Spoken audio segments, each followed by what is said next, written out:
Good afternoon everyone. Welcome back to Adyan Galaxy channel. I'm here again with 20 new questions. I hope last time की तरह ये video भी आप सभी को पसंद आएगी और जिन जिन लोगों ने अभी तक लाइक शेयर सब्सक्राइब नहीं किया है वो कृपया करके चैनल को सब्सक्राइब करें और साथ ही साथ बेल आइकन को प्रेस करना ना भूलें ताकि आगे आने वाली वीडियोज़ की नोटिफिकेशन आपको मिलती रहे। सो आइए स्टार्ट करते हैं हमारा फर्स्ट क्वेश्चन। हमारा आज का फर्स्ट क्वेश्चन है, शिक्षा में प्रयोजनवाद की विचारधारा का प्रवर्तक कौन था? आपके ऑप्शंस हैं किलपैट्रिक, पेस्टोलॉजी, विलियम जेम्स या जॉन डीवी। इसका राइट आंसर है option C, William James. William James का जन्म 11 जनवरी 1882 को हुआ था। यह अमेरिकी दार्शनिक एवं मनोवैज्ञानिक थे जिन्होंने चिकित्सक के रूप में भी प्रशिक्षण प्राप्त किया था। इन्होंने प्रिंसिपल ऑफ साइकोलॉजी बुक भी लिखी थी और इन्हें मनोविज्ञान का जनक भी माना जाता है। तो आपका ऑप्शन सी राइट आंसर है, विलियम जेम्स। क्वेश्चन 2 देखते हैं। छात्रों के आवेगों का दमन करने से संभवतः ऑप्शंस हैं, वे अनुशासन मानने लगते हैं, उनमें विद्रोह भावना पनपने लगती है, उनकी सृजनात्मक शक्ति कुंठित हो जाती है, या ऑप्शन डी, बी और सी दोनों। सबसे पहले हम आवेग का दमन, इसका अर्थ जान लेते हैं। आवेगों का दमन का अर्थ हुआ, इसका तात्पर्य यह है कि बच्चों के विचारों को दबाना या रोकना, उन्हें व्यक्त ना करने देना।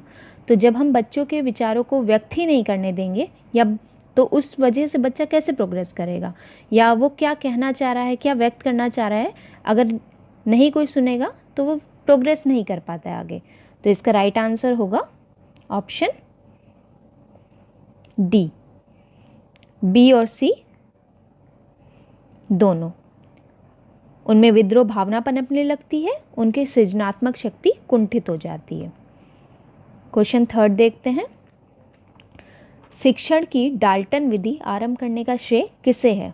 ऑप्शंस हैं डॉक्टर डाल्टन, पार्कहर्स्ट, किलपैट्रिक या पेस्टोलॉजी। इसका राइट आंसर है ऑप्शन बी, पार्कहर्स्ट। इनका पूरा नाम था मिस हेलेन पार्कहर्स्ट। यह अमेरिकी शिक्षा शास्त्री थी। इन्होंने 1920 में 1920 में संयुक्त राष्ट्र अमेरिका के मैसाचुसेट राज्य के डाल्टन स्थित विद्यालय में अपनी योजना प्रारंभ की थी। ठीक है, तो ऑप्शन बी इसका राइट आंसर है, पार्कहर्स्ट। क्वेश्चन 4 की ओर बढ़ते हैं। बच्चों के लिए सबसे उत्तम शिक्षक वह है जो स्वयं बालक जैसा हो, यह कथन किसका है? आपके ऑप्शंस हैं मैनकेन, अरस्तु, रूसो या जॉन लॉक। आंसर है इसका ऑप्शन ए, मैनकेन। बच्चों के लिए सबसे उत्तम शिक्षक वह है जो स्वयं बालक जैसा हो, यह कथन मैनकेन ने दिया था। Option A. क्वेश्चन 5 देखते हैं। छोटे बच्चों के लिए शिक्षा का माध्यम होना चाहिए। ऑप्शंस हैं मातृभाषा, अंग्रेजी भाषा, क्षेत्रीय भाषा या राष्ट्रभाषा। छोटे बच्चों के लिए शिक्षा का माध्यम ऑप्शन ए, मातृभाषा होनी चाहिए, क्योंकि मातृभाषा में किसी को भी कुछ भी समझाया जाएगा तो उसे जल्दी से समझ आता है। क्वेश्चन 6 की ओर बढ़ते हैं। कक्षा में संप्रेषण की सबसे शक्तिशाली बाधा है। ऑप्शंस हैं बाहरी हस्तक्षेप, शिक्षण सामग्री का अभाव, शिक्षक के स्तर पर भ्रांति या कक्षा में शोरगुल। तो कक्षा में संप्रेषण की सबसे शक्तिशाली बाधा है शिक्षक के स्तर पर भ्रांति। ऑप्शन सी इसका राइट आंसर है। क्वेश्चन 7 देखते हैं। गणित शिक्षण के लिए निम्न में से कौन सी संप्रेषण रणनीति सर्वाधिक उपयुक्त है?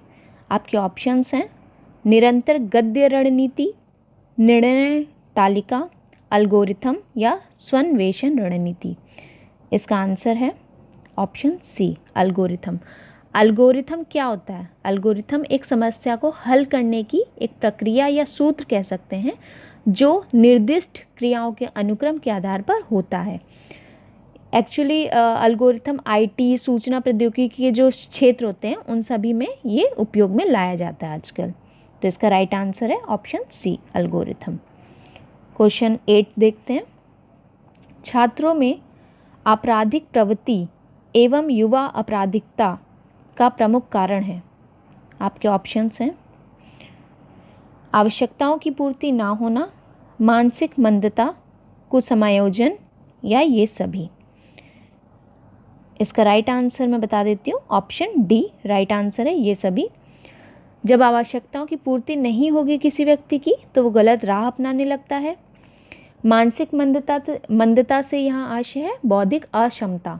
यह कोई बीमारी नहीं होती है फ्रेंड्स, एक्चुअली जस्ट एक स्थिति है, सिचुएशन है जिसमें मानसिक विकास देरी से होता है। और कुसमायोजन, जो पर्सन परिस्थिति एवं आवश्यकताओं के बीच, सिचुएशन और नीड्स के बीच अंडरस्टैंडिंग नहीं बिठा पाता, तालमेल नहीं बिठा पाता है, तो ऐसा व्यक्ति टेंशन, डिप्रेशन का पेशेंट बन जाता है, कुंठित हो जाता है और वह असामान्य व्यवहार करने लगता है। इस असामान्य व्यवहार को ही कुसमायोजन कहते हैं। तो इसका ऑप्शन डी ये सभी राइट आंसर होगा। नेक्स्ट क्वेश्चन की तरफ बढ़ते हैं। क्वेश्चन नंबर 9, अध्यापक का कार्य छात्रों में पढ़ाई के प्रति, ऑप्शंस हैं विश्वास पैदा करना, लगाव पैदा करना, आस्था पैदा करना, अनुराग पैदा करना। इसका राइट आंसर है ऑप्शन डी। कह सकते हैं अध्यापक जब छात्र में अनुराग पढ़ाई के प्रति पैदा करेगा तो बच्चा अपने आप ही पढ़ाई में मन लगाएगा, उसका अध्ययन करने में मन लगेगा। जैसे मेरा ये वीडियो आप तक मैं पहुंचा रही हूँ, तो वीडियोस के प्रति आप सभी लोगों में अनुराग उत्पन्न हो, हेल्प हो, ठीक है। तो ऑप्शन डी इसका राइट आंसर है, अनुराग पैदा करना। क्वेश्चन 10 देखते हैं। शिक्षा के स्तर को ऊंचा उठाने के लिए निम्नलिखित में से क्या आवश्यक है। आपके ऑप्शंस हैं पाठ्य पुस्तकों का सतत मूल्यांकन, पाठ्यक्रम में संशोधन, छात्रों का सतत मूल्यांकन, अध्यापकों का उच्च वेतन। इसका राइट आंसर है क्वेश्चन नंबर 10 का छात्रों का सतत मूल्यांकन। क्वेश्चन 11 देखते हैं। अध्यापक के रूप में आप छात्रों की निजी समस्याएं, ऑप्शंस हैं कदापि नहीं सुनेंगे, सदैव सुनेंगे, सुनकर प्रधानाध्यापक को बता देंगे, तभी सुनेंगे जब कोई विशेष हो। इसका राइट आंसर है ऑप्शन बी, सदैव सुनेंगे। अध्यापक के रूप में हमें छात्रों की निजी समस्याएं हमेशा सुननी चाहिए, उनका हल निकालना चाहिए। क्वेश्चन 12 देखते हैं। शिक्षक के किस गुण को छात्र सबसे अधिक पसंद करते हैं। उसकी निष्पक्षता, उसका रोब, उसकी समय की पाबंदी, उसकी अनुशासन प्रियता। इसका राइट आंसर है ऑप्शन ए, उसकी निष्पक्षता। अध्यापक जब बिना भेदभाव के हर छात्र को बराबर शिक्षा प्रदान करता है तो यही छात्रों को पसंद आता है। क्वेश्चन 13 की ओर बढ़ते हैं। प्राचीन काल में औपचारिक शिक्षा का स्वरूप था। ऑप्शंस हैं बौद्धिक कौशल का विकास, धार्मिक संस्कारों का ज्ञान, मानव मूल्यों का संप्रेषण, व्यावसायिक शिक्षा। तो प्राचीन काल में औपचारिक शिक्षा का स्वरूप धार्मिक संस्कारों का ज्ञान, option B is the right answer. Question 14 की तरफ बढ़ते हैं। ऑपरेशन ब्लैकबोर्ड नामक कार्यक्रम किसके लिए है। ऑप्शंस हैं प्राइमरी स्कूलों के लिए, मिडिल स्कूलों के लिए, सेकेंडरी स्कूलों के लिए या सभी स्कूलों के लिए। इसका राइट आंसर है प्राइमरी स्कूलों के लिए, ऑप्शन ए करेक्ट है। ऑपरेशन ब्लैकबोर्ड सन 1987 में स्टार्ट हुआ था। इसका जो एम है, मोटिव था, देश के सभी प्राइमरी स्कूल में मिनिमम फैसिलिटी प्रोवाइड करना था। अपार्ट फ्रॉम दिस स्कूल को एजुकेशन रिलेटेड फंड भी प्रोवाइड कराना इसका कार्य था। और ये शिक्षा के क्षेत्र में केंद्र सरकार द्वारा चलाया गया कार्यक्रम है, सेंट्रल गवर्नमेंट के द्वारा। क्वेश्चन नंबर 15 देखते हैं। अध्यापक बनने के बाद आपके विचार अनुसार हर अध्यापक के घर पर किस वस्तु का होना ज़रूरी है। ऑप्शंस हैं पुस्तकालय, सजा हुआ ड्राइंग रूम, टेलीविज़न या ये सभी। Option A is the right answer, पुस्तकालय होना ज़रूरी है। 16 देखते हैं। 16 क्वेश्चन। छात्रों में किसका विकास आपकी दृष्टि में सबसे महत्वपूर्ण है? आपके ऑप्शंस हैं काम में लगन, धर्मानुराग, श्रम का महत्व, आत्मविश्वास। तो छात्रों में आत्मविश्वास का विकास ज़रूरी है। Option D is the right answer. Question 17 देखते हैं।